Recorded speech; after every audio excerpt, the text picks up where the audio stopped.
नमस्कार दोस्तों, स्वागत है आपका।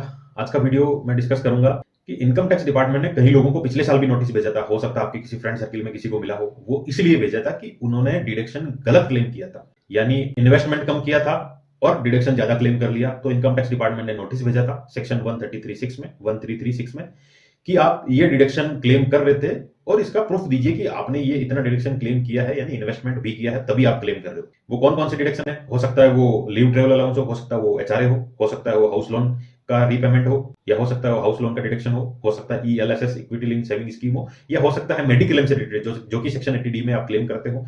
और भी कई सारे ऐसे डिडक्शन है जो क्लेम करते हो और उनका डिडक्शन आप लेते हो, तो उसका प्रूफ आपको रखना चाहिए। अब ये नोटिस भेजने का रीजन क्या है? नोटिस भेजने का रीजन ये है कि पिछले कुछ सालों में देखा गया है बहुत लोगों ने फेक तरीके से डिडक्शन क्लेम किए हैं। डिपार्टमेंट उनको पकड़ भी रहा है, नोटिस भी भेज रहा है, और नोटिस जब वो जस्टिफाई नहीं कर पाए कि ये मैंने डिडक्शन कैसे क्लेम किया, मेरे इन्वेस्टमेंट नहीं करने के बाद भी मैंने क्लेम कर लिया, तो उनपे पेनल्टी भी लगाई जाती है। तो आप अब आईटीआर भरने जाएं, क्योंकि 31 जुलाई 2024 लास्ट डेट है। उससे पहले जब आईटीआर भरें तो ये जरूर इंश्योर कर लें कि आपने जो डिडक्शन लिए हैं या डिडक्शन जो आप क्लेम कर रहे हो उनका प्रूफ आपके पास है या नहीं है।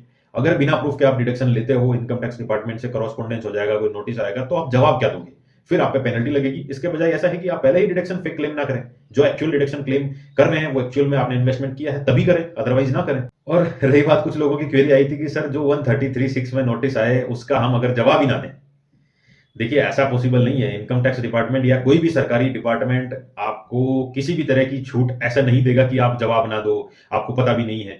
आपके पास नोटिस आया 1336 का, आपको जरूर जवाब देना पड़ेगा, अदरवाइज आप पे पेनल्टी भी लगेगी। 10,000 रुपए पर डिफॉल्ट पेनल्टी लगती है। सेक्शन 272A ये कहता है, अगर आपने इनकम टैक्स डिपार्टमेंट के नोटिस का रिप्लाई नहीं किया है, जितनी बार डिपार्टमेंट ने नोटिस भेजा है उतनी बार रिप्लाई नहीं किया है, तो 10,000 रुपए पर डिफॉल्ट, यानी ईच फेलियर आपको 10,000 रुपए पेनल्टी के रूप में भी पे करने पड़ेंगे।